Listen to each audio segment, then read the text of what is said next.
kumwahidi baraka katika uzao wake wote, hata katika wajukuu wake wote, hata kwa habari ya taifa la Israeli. Mnatembea chini au mnatembea juu ya sadaka kwa ajili ya utii wa Ibrahimu. Mpaka leo tunaona taifa la Israeli linasifika kwa sababu ya sadaka hizo. Imani heshima. Kwa unapotengeneza neno la uwajibikaji, unapotengeneza jambo la uwajibikaji katika kanisa au katika kazi ya Mungu, lile jambo linaweza likasimama hata kwa ajili ya uzao wako. Lile jambo linaweza likasimama hata kwa ajili ya kizazi chako cha kesho.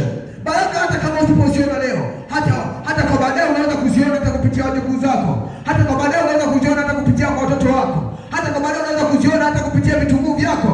Sio mpaka usione leo. Baraka za Mungu zinatembea. Baraka za Mungu yani sadaka unayotoa au wajibikaji unaotoa kwa ajili ya kanisa, kwa ajili ya kazi ya Mungu, ule wajibikaji unatembea. Kila unaweza kuona sadaka umeutoa nani, lakini majibu yake unaona Mungu anakujibu kupitia watoto. Mungu anakujibu kupitia wajukuu. Hiyo ni kazi ya Mungu, kutunza uwajibikaji. Wanadamu unaweza kumtendea mambo makubwa akasahau, lakini Mungu unapomtendea jambo au Mungu unapomtendea jambo fulani, maana Mungu ni Mungu anayetunza maagano. Unapoweka naziri yako au unapoweka jambo la uwajibikaji katika maisha yako, unapotenda jambo la uwajibikaji katika maisha yako, katika kanisa, katika kazi ya Mungu, Mungu ile jambo analitunza. Hata kama utakosa sahau, hata kama usahaulifu utakugeuza, lakini Mungu atakumbuka kwa sababu ya ule uwajibikaji ulioonyesha.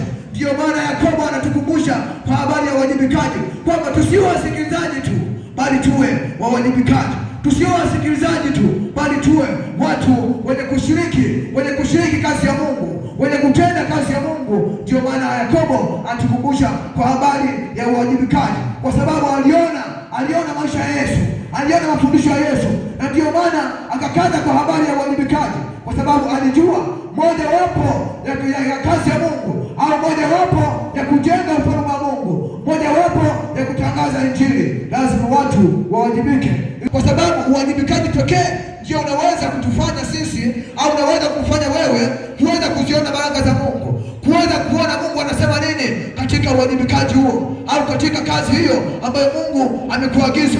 Kila mtu Mungu amempa kazi yake duniani ya kufanya, na kila mtu amempa kazi yake duniani ya kuweza kumtumikia. Kuna watu wanadhani kwamba uumini sio utumishi. Uumini pia ni utumishi, kwa sababu unapowajibika katika kazi ya Mungu ni kazi mojawapo ambayo unaifanya, ni kazi mojawapo ambayo unaitenda. Hakuna mtu duniani asiyekuwa na kazi ambayo Mungu alimpa duniani. Kila mtu unayemwona duniani Mungu alimpa kazi.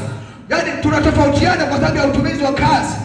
Kila mtu unayemwona duniani ipo kazi Mungu aliyompa. Wewe una kazi yako Mungu aliyokupa, lakini mimi na kazi yangu Mungu aliyonipa. Kila mtu Mungu alimpa kazi yake, na kila mtu Mungu alimpa kadri aonavyo yeye uwajibikaji wake katika utumishi wake, au ili uweze kutumika vyema, ili uweze kusimama katika mapenzi yake, ili kuweza kuitimiza kazi ya Mungu. Imani ishimwe. Bwana asifiwe.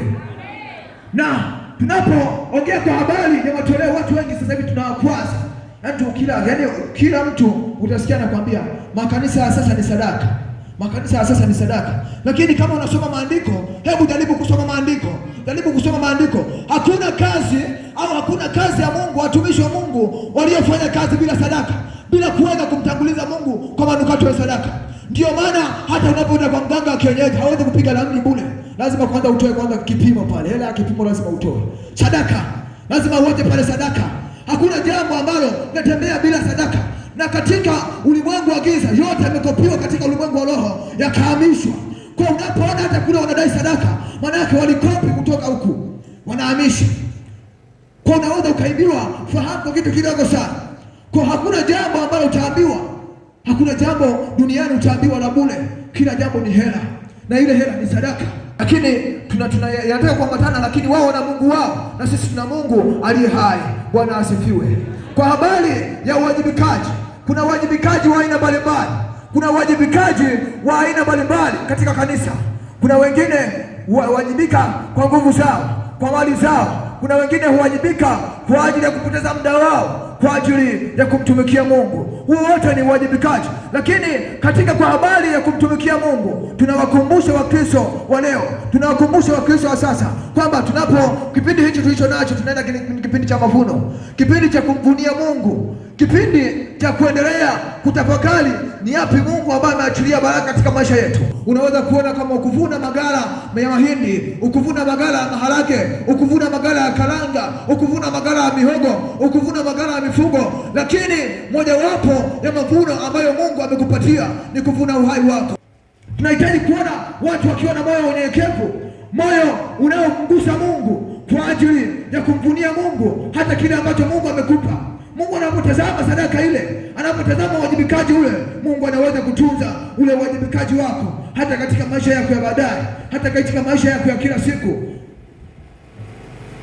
Unaweza kuona ile jambo unalolifanya usione baraka kwa wakati huo, lakini kwa baadaye baraka za Mungu zikaonekana. Unaweza kujiwaza sana na ukaanza kufikiri sana, ukasema mbona mwaka jana penyewe walisimama wakasema mavuno ya mwezi wa 9 nikaleta, lakini mwaka huu sikuvuna. Nakwambia baraka za Mungu anapokubariki sio mpaka umwambie wewe unahitaji mwaka huu nibariki. Mungu anapokubariki anatazama, inawezekana mwaka huu Mungu kuna vitu alikuwa bado anakufundisha, au kuna vitu Mungu alikuwa mpanga katika maisha yako. Baraka za Mungu zinapokuja hazigongi hodi ya kwamba nimekuja unipokee. Unaona tu mwaka huu unafanya bila matumaini, bila kutegemea, alafu unaona baraka za Mungu zinatiririka. Lakini Mungu yale maagano anayatunza, au kile kitu ambacho tunakifanya kwa ajili ya Mungu anakitunza. Yawezekana hata mavuno yako ya mwaka jana uliotoa ndio yaliyokupa neema hata kuweza kufika siku ya leo, au ndio anakupa neema hata kuweza kufika tarehe 6 mwezi wa 9, lakini wewe hujui. Yakobo anapoandika kwa habari ya uwajibikaji, au Yakobo anapoandikia watu waraka huu kwa habari ya uwajibikaji, Yakobo anapoandika waraka huu na kuwafundisha watu na kuwaelekeza watu kwa habari ya uwajibikaji, haandiki kama mtu ambaye sio mzoefu, haandiki kama mtu mwenye kama mtu mchanga wa imani, anaandika kama mtu ambaye ni mkomavu katika imani. Kwa anapoongea kwa habari ya uwajibikaji, kulikumbusha kanisa, kukumbusha Wakristo, haandiki kwa habari ya usaulifu, anaandika kwa habari ya ukamilifu, kwa sababu anajua mojawapo ya vitu ambavyo vinaweza vikaachilia baraka katika maisha yetu ni uwajibikaji. Ndio kazi pekee ambayo Mungu alitutia duniani, sio kazi nyingine. Kazi ya uwajibikaji, kazi ya utangazaji wa Injili kupitia njia ya uwajibikaji, ndio kazi Mungu aliyotutia duniani, ndio kazi Mungu aliyotupa duniani. Kwa wao na mimi tuna jukumu la kuchukua kazi hiyo ya uwajibikaji ili kuweza kutimiza sheria ya Mungu, ili kuweza kutimiza yale Mungu aliyotuagiza, ili kuweza kutimiza yale ambayo Mungu amekusudia katika maisha yetu. Imani ishimwe. Kwa ndugu zangu, niwaalike, tunapotegemea kusherehekea sikukuu ya mavuno, sio sikukuu ambayo imeanza tu sasa. Toka mababu zetu akina Ibrahimu, Isaka na Yakobo, toka taifa la Israeli kutoka Misri liliagizwa kusherehekea sikukuu hiyo. Wala sio jambo geni katika maisha yetu, na wala sio jambo geni kwako, wala sio jambo geni kwangu. Ni habari ya kila mwaka tunakuja mbele za Mungu kwa habari ya kanisa Tanzania Anglican au dunia nzima Anglikani. Tarehe 6 mwezi wa 9 mwaka huu tuna sikukuu ya kumsherehekea Mungu, au tuna sikukuu ya kuja mbele za Mungu tukiwa tumekuja na yale ambayo Mungu ametubariki kwa ajili ya kutabikia mashambani, kwa ajili ya kutabikia katika kazi zetu mbalimbali za kiuchumi. Ndiyo kazi Mungu aliyotupa kwa ajili ya kuja mbele zake kwa jambo la uwajibikaji, sio jambo jingine. Mungu ametupa kazi ya kuweza kumtumikia, sio jambo jingine, kazi ya uwajibikaji. Na hata unapopokea kipaimara unaapa kabisa, unaingia kwenye maagano na Mungu kwamba nitashirikiana na wenzangu kwa ajili ya kutoa mali zangu kwa ajili ya kanisa, kwa ajili ya kutoa muda wangu. Unaapa kabisa mbele za madhabahu, na unaapa mbele ya wazee wa kanisa, mbele ya kanisa, mbele ya mchungaji wako, mbele ya mwalimu wako na mbele ya askofu. Unaapa kabisa kwamba nitakuwa mwaminifu kwa ajili ya kushirikiana na wenzangu, kwa ajili ya kutoa mali zangu kwa ajili ya kanisa, kwa ajili ya kujenga utukufu wa Mungu. Unaapa kwa jambo la uwajibikaji, sio jambo geni katika maisha yetu, au jambo la kumtolea Mungu, au jambo la kuja kumsherehekea Mungu sikukuu ya mavuno, sio jambo geni katika maisha yetu. Lakini kinachotufanya tufeli ni nini? Kinachotufanya tufeli ni kuchukua nafasi ya Mungu, halafu ile nafasi tunajivika sisi. Nafasi ya Mungu, ile nafasi ya Mungu tunamtoa Mungu, alafu tunaweka mambo yetu pale. Ndicho kinachotufanya tufeli, ndicho kinachotufanya tukose baraka katika maisha yetu, tukose baraka katika maisha ya Mungu, tukose baraka katika kazi ya kumtumikia Mungu. Hata kama ukuvuna mazao, umevuna uhai. Hata kama ukuvuna mali ulizo nazo, lakini uhai wenyewe umevuna. Hata kama ukuvuna kitu gani cha namna yoyote, lakini uzima wenyewe umevuna. Kuna wengine wako hapa, lakini kuna wengine hawapo hapa kwa sababu mbalimbali. Kuna wengine hata huo mwezi wa 9 tarehe 6, yawezekana watakuwa ni wagonjwa sana, yawezekana watakuwa ndugu zao ni wagonjwa, lakini wewe Mungu atakapokupa neema ya kuweza kufika, hebu jaribu kumshukuru Mungu hata kwa hilo nayo.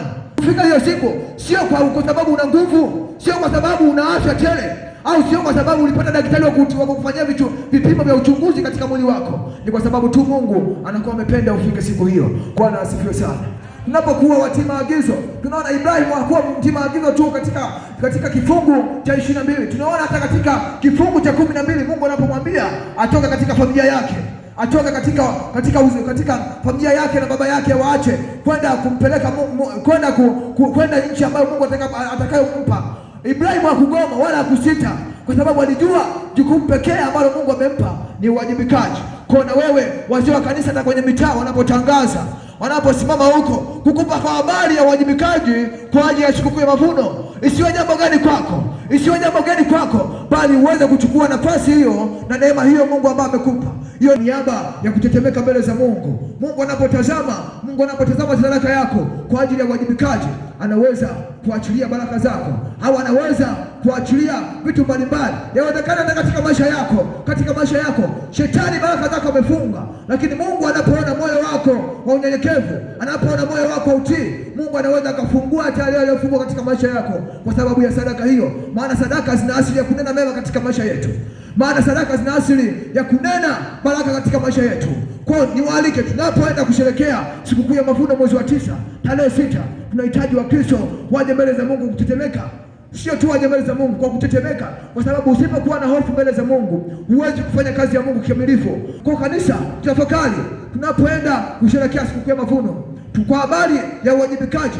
Ni jukumu la kila Mkristo, ni jukumu la kila mmoja, wala sio jukumu la watu 5 au watu 6, sio jukumu la watu ngapi au ngapi.